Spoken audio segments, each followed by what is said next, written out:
Hello, friends, and welcome to Narrative on a late night, Tuesday night, Wednesday morning, 12 midnight. How's that for a late night appearance by us?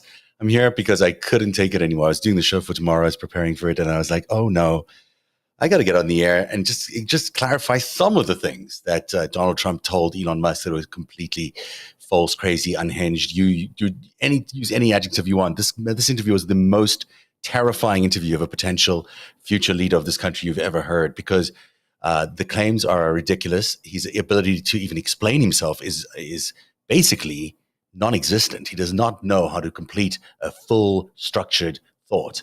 And so what you land up with is a sort of rantings and ravings of this, aged politician who is wanting to be the president of the country again, where the interviewer is another unhinged guy, Elon Musk, and Elon Musk lands up having to fill in so much of the space that Donald Trump couldn't fill because he doesn't understand his own policies. He doesn't even have policies. That's what we landed up with. We landed up with two crazy dudes talking to each other for 2 hours to an audience of 65 million people. Now, that is incredibly dangerous and probably illegal. I'm also wondering, why is Elon Musk and Twitter providing all this free election support to Donald Trump, especially because he was just recently convicted of exactly the same thing with David Pecker of the National Enquirer. I mean, this is exactly the same setup, basically. We'll just completely whitewash the news. We'll cover up all the truth, and we'll just give you, Donald Trump, free publicity, free endorsements, you name it, to our massive audience of 65 million people in one night. I mean, it's just wrong. It's just wrong. So I'm here to tell you that there's some sensibility, because the other after shows, Alex Jones hosting the other after show on Twitter, it gets crazier and crazier all the time. There were many, many unhinged moments. We'll try to go through as many of them as we can, although really we will do a show tomorrow night, which will be much more complete than this. But, there were at least, a handful or maybe even 10 outrageous claims that he made. And some of them just need to be completely explained and restored into your sanity and everyone's sanity. If people are watching, there's a lot of facts that were misrepresented, a lot of things that were wrong. But perhaps the biggest breaking news that I heard during the entire time, and I'm so surprised that this hasn't been picked up a little bit more by everybody, and maybe I misheard it, but let's listen to the clip together, was this crazy assertion that Donald Trump seemed to make during the interview. He said on a couple of occasions that October 7th, the attack on Israel by Hamas, would not have happened if he was the president of the United States. And then he later on also said that Ukraine would not have happened if he was the president of the United States. Now, that second one, maybe there would have been some sort of weird deal that would have forced Ukraine into submission. That would have been a very bad thing for the West and democracy, and possibly landed us into World War III. But we'll leave the Ukraine thing aside, because the thing he said about Israel was really, really fascinating, because he decided to allege, I guess, on this international forum that he has with Elon Musk, that he believes that Russia, Vladimir Putin, was responsible for the attack on Israel, the October 7th attack on Israel, and that it all had something to do with Joe Biden. It's very unhinged stuff. It doesn't really make sense. I mean, if it's true, which it could possibly be true, although it's never been revealed by any reputable source. But if it's true, it will be an interesting, different version of events that originally happened as far as we know them. But let's listen to what he had to say. It's just a quick clip here. I'm going to find it for you as we talk away here. I'll also take your calls, 646-770-2959, 646-770-2959. Just tell me your reaction to what I'm calling the Elon and Donnie show, because it is as wacky and childlike as that sounds. All right, here is Donald Trump talking to Elon Musk this evening and revealing, without even a fact check or anything like that, or even a challenge by Elon Musk, that Vladimir Putin was the guy who did October 7th. And Israel would have never been attacked. It is zero chance. And again, I said to Vladimir Putin, I said, don't do it. You can't do it, Vladimir. You do it, it's going to be a bad day. You cannot do it. And I told him things that what I do. And he said, no way. And I said, way. Well, firstly, he said way, and I said no way, or was it he said no way, and I said way? This is not the talk of a presidential contender here. This is the talk of a child, obviously discussing foreign policy, but obviously treating it like it's some sort of children's game where, we just put one threat on the table and another threat on the table, and we're quite sure that Donald Trump did not stand up to Vladimir Putin in any way, judging by their previous appearances together. But I'm not wrong. You heard it there as clearly as I heard it there, that he told Vladimir Putin not to do October 7th. I'm going to listen to it again, just because I want to get your thoughts on it too. Here we go.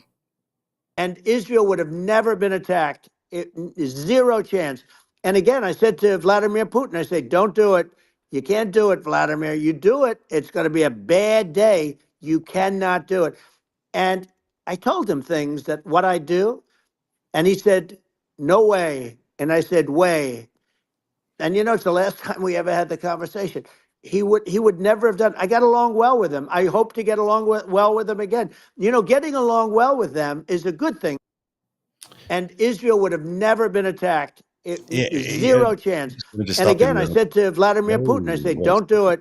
You can't do it, Vladimir. You do it, it's going to be a... That's the problem with doing the show live. These things go awry. But there you go. You heard it as well as I did, didn't you? That he said that...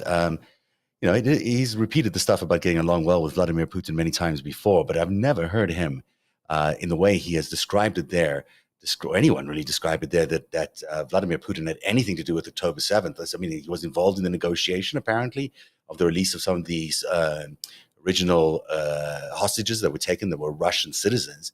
But what would Vladimir Putin have to do with launching an attack on behalf of Hamas or ordering Hamas to attack? It does make sense.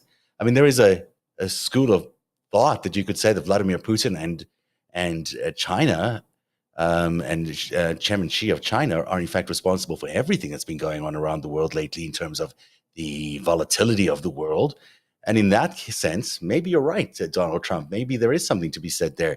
And if you know something about that, if you know that our worst adversaries in the world, like Vladimir Putin and Chairman Xi of China, if you know that these people are plotting these attacks on our allies, and that you have this knowledge that could help save our allies, and that you have not done that, is tantamount to treason, frankly. So if he's correct in his thinking here, I hope someone challenges his version of events there directly to him, because I'd like to know directly from Donald Trump whether he knows that Vladimir Putin had anything to do with the October 7th attack, and that it destabilized the world so much. And is he suggesting that it was to embarrass Joe Biden?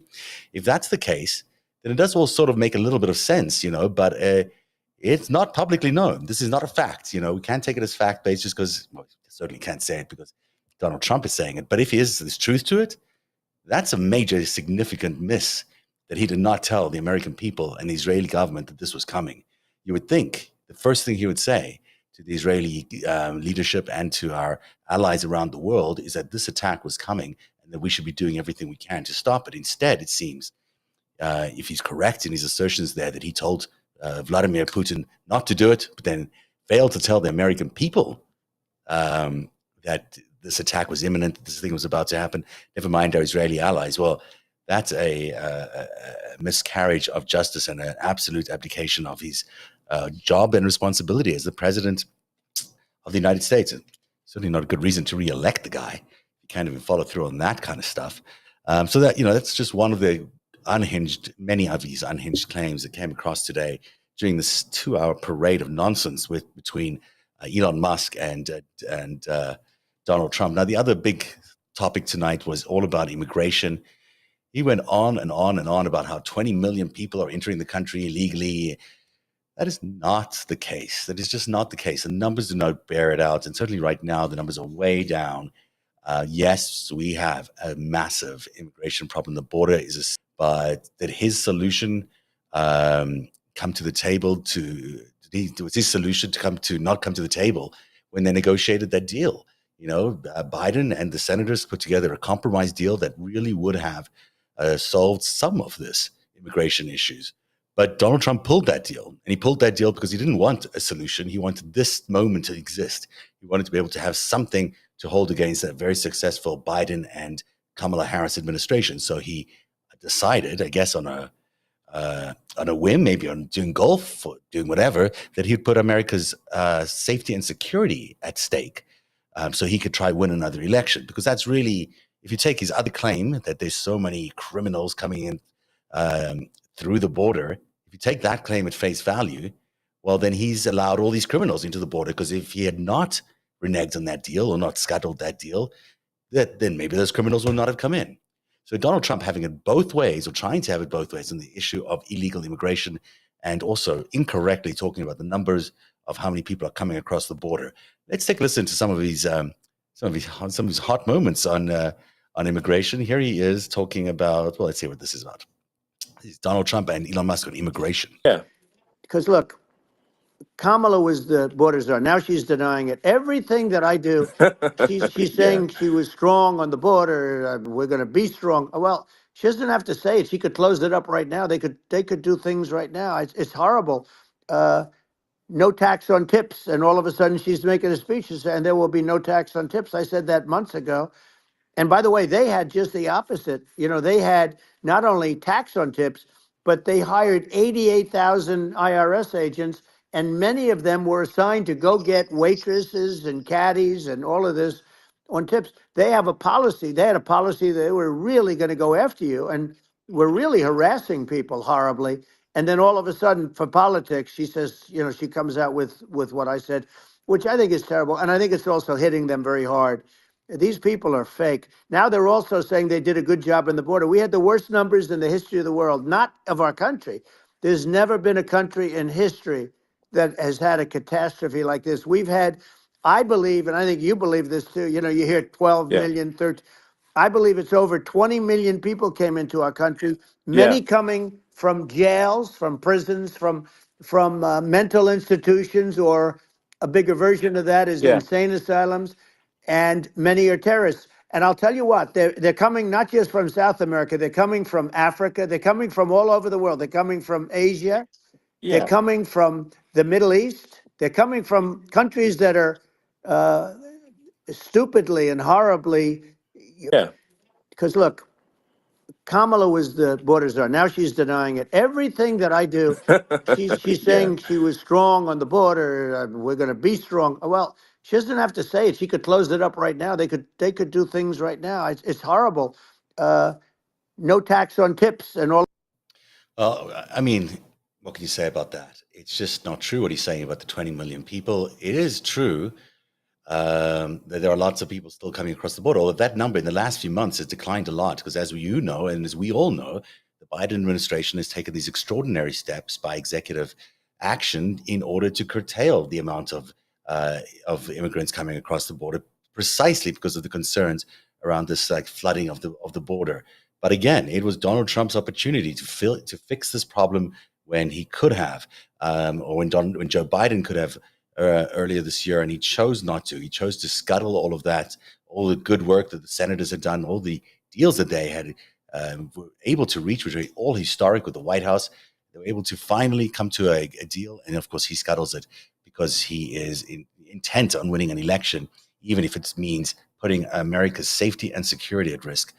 The other stuff about the tips and the wages, yes, it's new that Kamala Harris is in fact extending the decision not to tax tips. That's a very good thing for workers. It was a ploy, of course, by Donald Trump to bring in some immigrants, and maybe some Latino immigrants in particular, who might be working in the hospitality space, in order to to get them on board his campaign, which is largely about very, very rich, very, very elite people. He, in fact, was saying that this tip was a bit of a cynical ploy in order to get some of these workers on board, and that's why he believed that this would be a good initiative. Now he says that they're copying him. Well, it's a policy. They're allowed to copy you. In an occasional, you might have had a good idea there, but it's only one idea. The reality of it is everything else about his tax policy involved absolutely tax cuts for the rich, and entitlements for companies, reducing the tax burden on companies, which we of course know they already pay so little taxes. So why they need to pay even less taxes? This is the Republican Party masquerading as a populist movement, when in reality they're just pandering to the top 0.1%. People like Elon Musk, who today gave Donald Trump a 2-hour free advertisement on his network, on his social network called X, formerly Twitter, which is worth an enormous amount of money to Donald Trump and should be considered as a violation of the FEC, because that's just it's just an inappropriate weighing in on behalf of one of the candidates for the 2024 presidential election. So let's just call the whole immigration claim that he just made there a giant false one. Not the taxing the tips thing. That one is possibly quite true. But the other part, about 20 million people showing up across the border, not true. How many criminals are showing up? Not many. We don't think that there are that many. However, there is a concern, that the more of these immigrants that are flooding out of places like Venezuela, by the way, which is allied to Donald Trump, which is allied to Xi, allied to Putin. These are all part of the strongman alliance, as some people call them. I call them the enemies of democracy. And, Maduro is just one of the campers who's part of that team. And together they have obviously created an environment where they're pushing some people outside of Venezuela and outside of other countries. Maybe there are some criminals in there. Maybe some bad people in there who are being pushed across the border into the United States, by their governments in order to create a destabilized America. And of course, when you think about it in that way, it's quite possible that Trump is in fact organizing and at least is aware of the organization of these let's call them criminal caravans or immigrants who are coming across the border because they're being sent by his allies, by the very people he says he's opposed to, but he's not. People like Maduro, people like Xi, and people like Vladimir Putin. And of course, he just mentioned during the interview tonight that he wants to have dinner with Elon Musk in Venezuela. Too weird for words. Okay, there you go. That's the second claim that he made today. Something about his immigrant claim. I'm going to play you one more clip about immigration, and then we'll go back into Ukraine and a couple of other stories. Which President Trump has lost his mind. I mean, he was always sort of on the fringe of sanity, but he has really lost his mind. The things that are coming out of his mouth make absolutely no sense. And even though, they might sound pleasing to certain parts of the population group, there's no validity to what he's saying. Here he is talking about, again, this is a mixture of the two stories we've already covered today. So this is him talking about illegal immigration and also talking about October 7th. And the role Israel and other parties may have played in that. And you look at, it's so sad, October 7th, because it should have never happened. Yeah. It's so sad Sure. when you look at Ukraine. It should have never happened. We have a defective government. These are defective people, and they're not people that should be running it. But where you see it the best is the border, because you have millions of people coming in a month, and then she gets up and she tries to pretend like she's going to do something. She had 3.5 years. And by the way, they have another 5 months that they can do something, but they won't do anything. It's all talk. She's incompetent and he's incompetent. And frankly, I think that she's more incompetent than he is. And that's saying something because he's not too good. Yeah. No, I think it is essential to have a secure border. I mean, you're really not a country unless you have a Correct. secure border. And secure elections, too. Yeah, absolutely secure elections. And so it's just essential to have a real border, or we can't function as a country, and our our essential services are being overwhelmed in a lot of cities. As we were talking about earlier, I think having a legal immigration process that is smooth and efficient and done well, and speaking as someone who is a legal immigrant, and I think I mean, like one way to think of it is, who do you want on your team? Who do you want on Team America? I mean, I don't know how much ketamine this guy's on tonight, but there is so much umming and ahhing, and you know that there's no coherent sentiment coming out from, and there's no problem with anyone taking any of these prescribed drugs for whatever issues he may have, but just he clearly is not putting together thoughts in the way you'd expect someone like Elon Musk to put together thoughts. So I have nothing to say about that. I just can't listen to any more of it. I hope you don't mind if we just skip ahead into some other things. So that was him waxing lyrical about how legal immigration is just fantastic if there are specific kinds of people, and you can read between the lines what he means by those specific kinds of people. He does not mean a wide, diverse group of people representing the world. He means a very specific choice of people that he would want to bring into the country. Let's listen now to Donald Trump talking about the assassination attempt and what happened there. This is a really strange description by a man who supposedly was, party to this thing. He was attacked. He was shot at, and he's had his ears supposedly clipped. The way he describes this, it sounds like a fairy tale, like not a fairy tale, but like a children's story. Take a listen to Donald Trump on the attempt on his life that happened a few weeks ago in Butler. You know what people think Yeah. is when the local policeman, who, by the way, he really he did what he was supposed to do. He couldn't hold on any longer. And then when he got Yeah. his head just peeking above, this guy standing there with a gun at his head. And when he fell down, again, hurt his ankle very badly, but he was making the calls. But what happened is the firing took place very soon. So what they Yeah. think is that this guy ran to his site, which he had all planned out with the gun. He ran to the site and he started shooting fast. And maybe that's why he sort of missed. I mean, he Yeah. But he as you got said, me, but he it would have could have hit. been a much Yeah. bigger problem.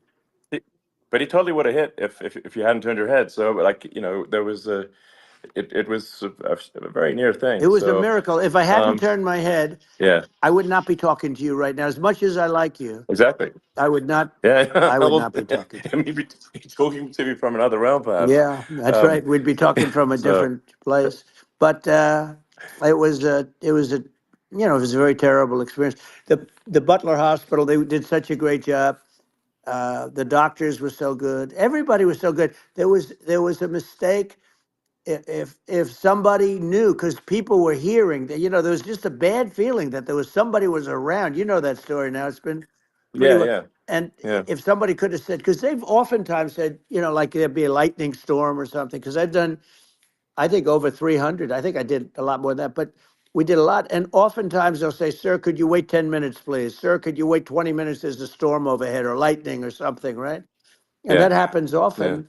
And this would have been a perfect time for that to have happened, but it yeah. didn't. It didn't get coordinated. That was the problem. Well, it was your. I think your actions in the heat of fire, and like what I find admirable there was that you can't fake bravery under such circumstances. The courage is instinctual, or it is not. It's not a rehearsed action. And so I just want to say that I think a lot of people admire your courage under fire there. And Well, yeah, so thank you very yeah, much. I appreciate it. I didn't think of it. I just wanted to get up and I wanted to stand up. I wanted to let people know, I felt I was good when they were on top of me, covering me, actually, very much covering me and very bravely. But I wanted to get up. I said, I want to get up. And they wanted, they have everything there. They wanted stretcher. I didn't like the stretcher. And I knew I was hit in the ear, but I knew I wasn't hit anywhere else. They felt I was hit someplace else yeah, because it was such a lot of blood, and they were sure that I was hit someplace else. And they were saying, "Sir, you were hit more than the ear." I said, "Nope, I was hit in the ear. I want to get up. Let me get up." And so I got up, and the crowd didn't know what to think. I mean, this was so many people, and you could see they were confused. They didn't know what to think. And I wanted to let them know I was okay. It was very important for me to let them yeah, know that. And they went wild. You've seen the after. They didn't go wild when I yeah, got up because they didn't know, was I alive. You really couldn't tell when I stood up before the hand, before the fist in the air. Uh, they didn't know if I was alive. Nobody did. And when I put the fist up, they were just relieved and happy and thrilled, and the place went crazy. It was pretty amazing. yeah, It was It is a lot of Donald Trump talking there, but it is worth just understanding what he's talking about because, you know, what happened on that day would have is still kind of a question in my mind. We do not know for sure what happened during that assassination attempt. I mean, clearly there was a bullets were fired. Clearly, three people were injured. One person died, but there is is much more to the story. I mean, there must be much more to the story because as far as I can tell, I'm not even sure that there was a funeral for the gunman. We don't know very much about what happened to the gunman or the gunman's family. There was some confusion earlier on about whether he was really struck by a bullet or whether it was fragments from a bullet. He says there was a lot of blood, but none of us saw that much blood. And there was a little blood on the stage and certainly some blood on his ear, but it seemed to heal quite quickly.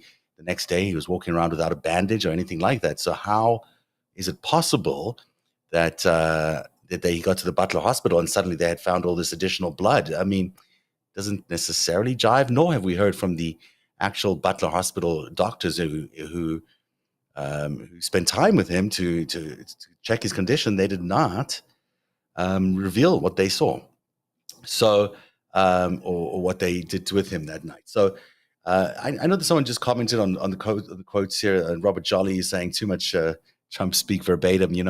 We're in an election campaign. It is super important that we listen to what he has to say, because what he's saying is a little bit terrifying, guys. In between, embedded in his thoughts, embedded in this this word salad that comes out of his mouth on a regular basis, are some very important little tidbits, like the one we just mentioned about, was Vladimir Putin involved in October 7th? Now, we don't know the answer to that question, but we know that the former president of the United States said that. And we should, and if you don't listen to him, we don't get to ask those questions. So it is important for us, Robert. I appreciate your thoughts, but it is very good for us to listen to these things. Apologies for the siren outside. I just want to say that I am going to be investigating the assassination further, because I still do not know how and why there was no funeral for the gunman. Maybe there was. I just haven't heard about it. We just don't know enough about the alleged extremist Twitter or other social media account apparently this guy had. It was raised once by Christopher Wray, but not really raised again. We've seen some of the reporting, and we've certainly seen that the Secret Service has come into a lot of fire for it, but not enough details yet coming out on that. So we'll be following that up here on Narrative. By the way, if you want to share your thoughts, it'll be less me talking and less Donald Trump verbatim talking. If you would like to give me a call, the number's on the screen. It's just a regular phone call. No fancy video, anything like that.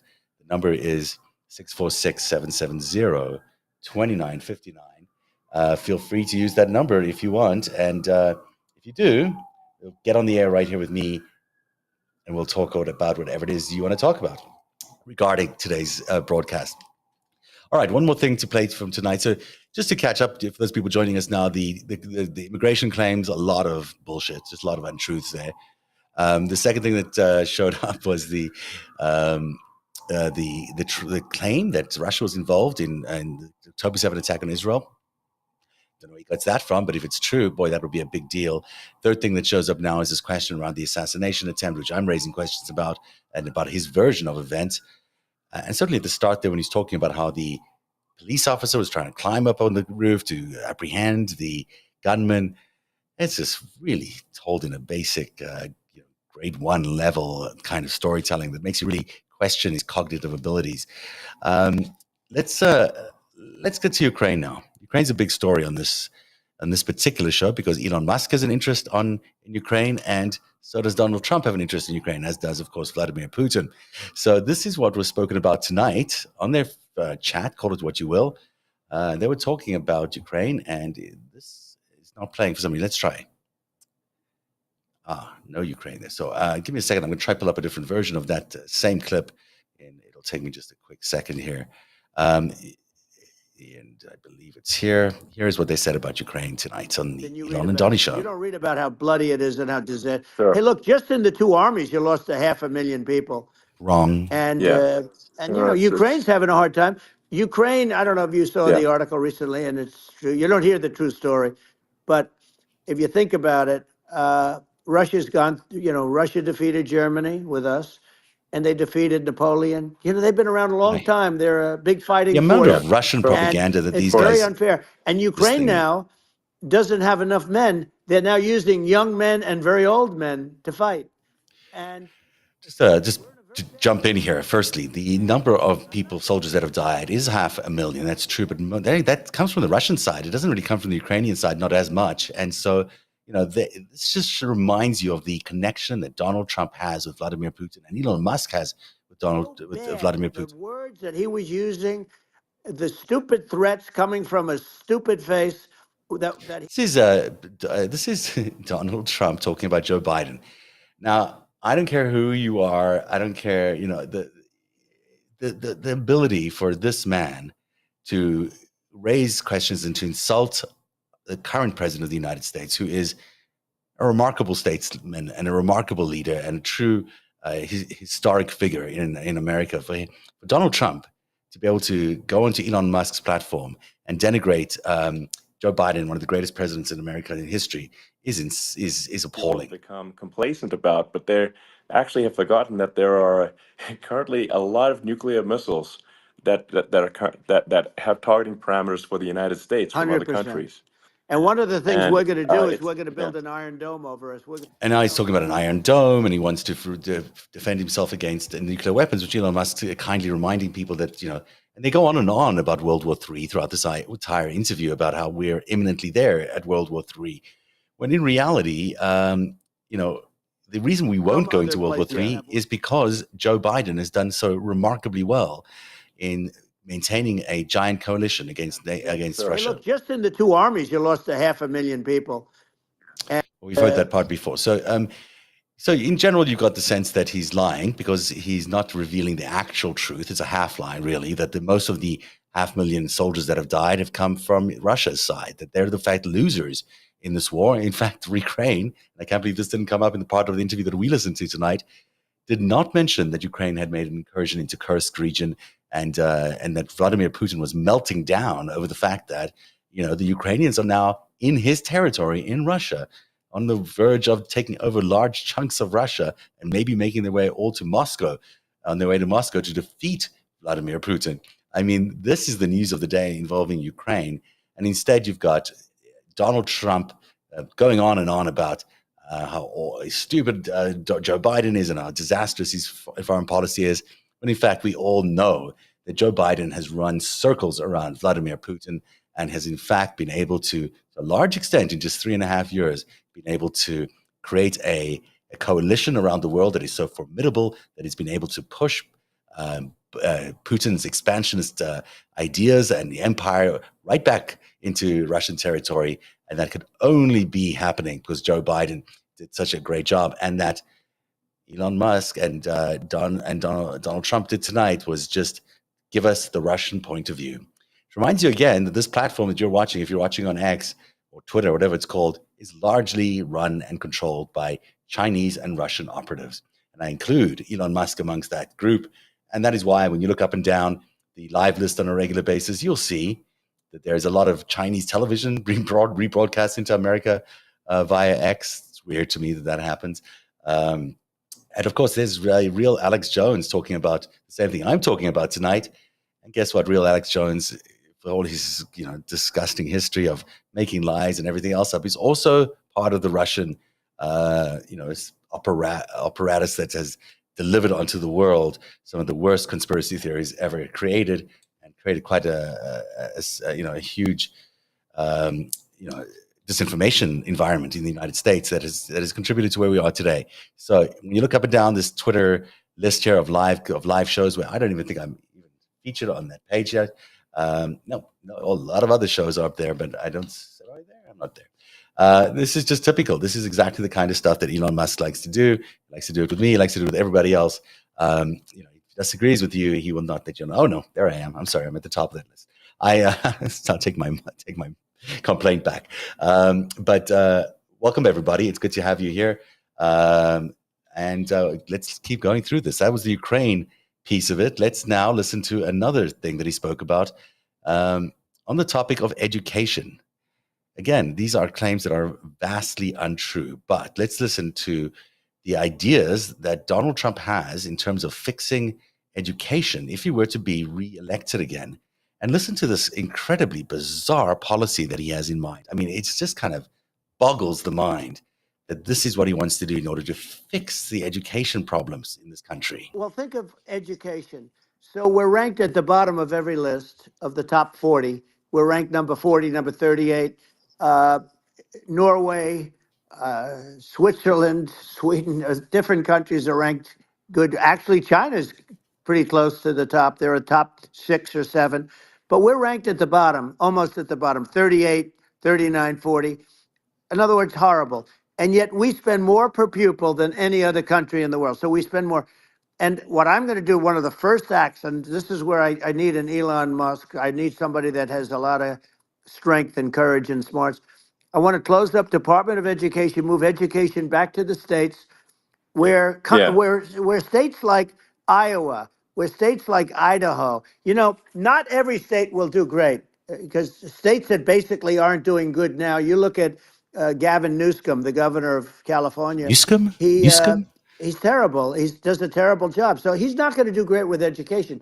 But of the Yeah. 50, I would bet that 35 would do great, and 15 Yeah. of them, or I 20 of them thought will be as good as Norway. Norway is considered great. You can name them. I mean, California has a pretty good they're education so system as good. far as I Some of know. these countries are so good. But if you go into some of these really well-run states, we have states that don't know what debt is. We have states that have low taxes, no debt, everybody working. They're really well run. Sure. And maybe they have certain advantages in terms of location, in terms of, the land or the sun, and the water and the whole thing. There are a lot of advantages that some people have. But if you moved education back to the 50, you'll have some that won't do well, but they'll actually be forced to do better. So his idea is basically to take education money away from the states that need them, move them back to the states that don't need them, and make the rest of the 15 states suffer. That's basically the policy he's suggesting. It's not new policy, by the way. It's stuff that he and his former education secretary, who is escaping my mind right now, but it will come to me in just a few seconds here. This is not new stuff for Donald Trump, but it basically is about turning the education system into a state-run system and allowing education to be something of a state domain, which really only benefits a few states. Maybe he says 35, but I don't think it's that many, but it'll really hamper other states. There is a lot more I could talk about tonight, and I'll reserve the rest for my next show, hopefully tomorrow on Narrative. But I did want to get in tonight and just give you some sense of the amount of lies, the amount of just very easy to refute lies that Donald Trump was able to get away with when Elon Musk gave him an entire 2 hours of free airtime on his platform and his audience. 68 million people, 84 million people now saw that show. And yet it was full of lies and full of ideas that are inaccurate and unworkable. And it's just sad that has happened. So to review some of them for you on the immigration claims, Trump's claim of 20 million people entering the country legally, it's not supported by any data that I've seen. I just haven't seen anything like that. Maybe you have, but I don't believe that's true. The actual numbers seem to be much lower, although we don't actually have an absolute number because, of course, it's illegal immigration. In terms of foreign policy, the assertion that conflicts like Russia's invasion of Ukraine wouldn't have happened under his presidency, we just don't know. I mean, maybe he would have made some sort of deal, and maybe that would have been terrible for America and terrible for democracy and terrible for Ukraine. And maybe it would have facilitated World War III. But maybe it would have. Maybe the Russian invasion would not have happened had he waved the white flag and surrendered early to Vladimir Putin, which many people would expect him to do if he becomes the next president of the United States. We didn't really get to inflation to a great extent, although in the show he talks a lot about the worst inflation in 100 years. It's not true. There's not been the worst inflation in 100 years. In fact, inflation is down to very manageable levels. And it's remarkable, again, that Joe Biden's administration is the administration that's been able to bring down that inflation, which really resulted out of his policies, out of the Trump policies at the end of his campaign. We spoke about education, but there's another thing that's important. He says in that claim, in that clip I just played for you, that U.S. education rankings are way low. They were sort of near the bottom of the list when it comes to international rankings. Untrue. It is perhaps lower in some rankings than others, but not all the rankings are the same. And certainly it's not true to say that America is consistently at the bottom of the list. I think we're very highly ranked in many, many measures. Maybe not in all of them, but certainly in many measures. The proposal to close the Department of Education, which we spoke about, of course, is just an opinion, not a fact. These are not things that he can actually do necessarily, but there is nothing to suggest that even if you were to shut the Department of Education, and even if you gave all the states the full responsibility to be in control of their own education, that it would do anything at all to create a positive resurgence of American education in these states. There's nothing to suggest that that's even true, and he has no proof that that is true. He also, in that last clip, he spoke about California and other states being badly run. I mean, California is a massive economy, makes a ton of money, has a lot of very happy people who enjoy a lot of sunshine, and who I think even have a larger economy than his friends in Russia. So to suggest that California is a badly run place, especially when you are or were the worst presidents in U.S. history, is kind of just too rich to be true. And you might as well learn the names of the actual names of the governor of these states, because, they're national figures too. In terms of energy and AI, he does during the show talk about AI requiring twice the energy that countries already produce for everything. I think it requires a lot of energy. AI requires a lot of energy. It's also quite true that the more AI you use, the more energy you use. But that AI is becoming more efficient along as the world progresses, and who knows, that technology might become a lot cheaper over time. So overall, 2 hours of propaganda from Elon Musk and Donald Trump. Many of Trump's statements in this interview were just exaggerations. Some of them were outright lies. Some of them were just false opinions, for opinions masquerading perhaps as truths or facts, but they're not true or factual. And we would do a much more fulsome, comprehensive fact check on this show tomorrow night on Narrative. But I didn't want to get too many hours of Trump's propaganda, or let too many hours of Trump's propaganda just wander into the zeitgeist without being challenged a little bit here tonight. So I've done this impromptu live show. And I thank you for being here tonight. And I thank you for your comments on Facebook and on Facebook, Twitter, YouTube, and on Twitter here tonight, because it certainly helps me navigate what you're thinking about these events as they happen to us.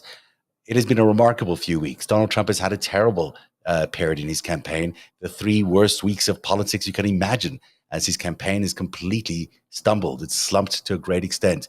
Tonight was an attempt by Elon Musk, his ally, who also seems to be part of this anti-democratic movement around the world, the enemies of democracy. It was an attempt by Elon Musk and Donald Trump to resuscitate an otherwise barely alive campaign. And they did that show for that purpose alone. They, of course, destroyed much of Elon Musk's credibility along the way, because even though people did not trust him or believe in many of the things he believes in, tonight he made it very clear that he has no sense about what is right and wrong, and no sense about politics in America when he endorsed Donald Trump for the presidency. There is absolutely no reason to believe in Elon Musk on anything, because there's absolutely no reason to believe Donald Trump on anything. So, it's sad to see the man who a few years ago we used to herald as one of the most smartest and richest men in the world. He may still be rich, maybe not for too long, but he certainly is not capable of making a smart decision by endorsing the right candidate. The right candidate, of course, is Kamala Harris, who for 3 weeks now has been running a campaign flawlessly and showing exactly what Donald Trump is doing wrong with his campaign. In fact, Donald Trump hasn't even been to a battleground state in 2 weeks or something like that. So, this is Kamala's moment, and this was their attempt at jumping in there and bullying her by calling Biden names, by calling her names. It's nonsense. It's a waste of everyone's energy to be listening to this guy. But if you were listening, at least you now know, there's 84 million people who are watching. Wow. That, a lot of lies, a lot of crap, a lot of bullshit, a lot of stuff that you would never, ever, ever expect an American president to sound like that. And yet there you are, a former president of the United States who can't even string a coherent thought together, making all these absolutely outrageous allegations against against the current administration and the potentially future administration of Kamala Harris, which is following many of the same policies as Joe Biden has in the past. All right, that's the show. I appreciate you being here tonight. As always, we are run, and I say we, but I am run by you, because you guys are the people who support Narrative. You can do so in many ways. You can join us on Patreon, patreon.com/narrative. That's a great place to share to all our content. We share everything with you there. It's got our video content, it's got our podcast, it's got long form material there, plus all our archives are there. It's very, very useful place to subscribe and to support our show. It's patreon.com/narrative. You can also check out our Substack at narrative.substack.com, NARATIV. Again, there's some paid content there, but a lot of that content on Substack is free. And you can also now join our newsletter at narrative.org, NARATIV.org, O-R-G, is where you can go right now. It's free. Just putting your name into the email box that is available to you on the front page there. Putting that, your email address will send you every time we have an update, whether it's a show or a long-form feature, a long-form investigation, or anything else. You'll receive it on your inbox, or in your inbox, I should say. Plus, there are some paid features on that as well. But this is primarily a free feature, a free newsletter. We send it to you because we care that you get the right information about how democracy is being attacked, and because over time, people like Elon Musk have been, suppressing our content, and because they've been suppressing our content on their platforms, we've been seeking ways to reach you directly. And if you want to be part of our community so we can reach you directly, that is the best place to do it, is go to narrative.org and submit your email there. You'll get signed up for our newsletter, and you'll also get access to the narrative.org website, where there's content that is sometimes paywalled. That is the show for tonight. Again, my sincere thanks for you being here tonight, as we've just did this impromptu show. But tomorrow night, hopefully, unless other news events happen, I'll be back and I'll give you a full rundown of some of these, quite large amount of factual mistakes and other things, errors, lies, you name it, that came out of Donald Trump's mouth and Elon Musk's mouth tonight on Narrative. Now, I better go try to get some words out of my own mouth that are not as mumbled as these have been. But I thank you very much for being here tonight. I leave you with our anthem of sorts, the great Narrative Odyssey. I hope you listen to every word of this because it sounds truer every day. Thank you for being here on Narrative tonight. Good night. One day, you'll tell the story of autocrats, crooks, and kings who came for our freedom.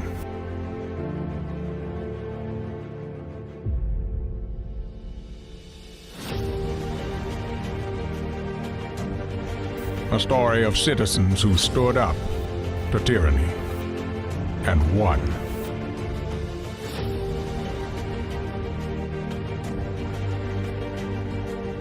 The people prevailed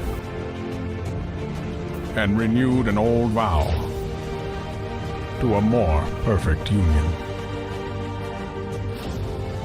And that was just the beginning. The story continues. Narrative, where truth lives.